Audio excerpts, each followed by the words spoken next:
శివ పరమాత్మ చెప్తున్నారు, ఇప్పుడు సమయం ఆసన్నమైంది. అందరూ ఒకటిగా అయ్యి భారతదేశాన్ని సత్యాతి సత్యమైన ఒకే ధర్మం, ఒకే రాజ్యం కలిగిన స్వర్గంలాగా తయారు చేయగలగాలి.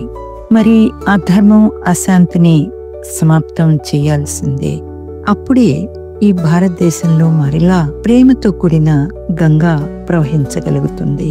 భారతదేశంలో ఇప్పుడు ఏదైతే చెప్తున్నారో తమో ప్రధానత ఉందని, అది సమాప్తమై సతో ప్రధానంగా తప్పకుండా మారాల్సిందే. ప్రస్తుతం ఉండేదాన్ని కలియుగం, ఐరన్ ఏజ్ అని అంటారు. ఇది సమాప్తమై సత్యుగం, స్వర్ణిమ యుగం, మరి స్వర్ణిమ భారతదేశంగా తయారవ్వాలి.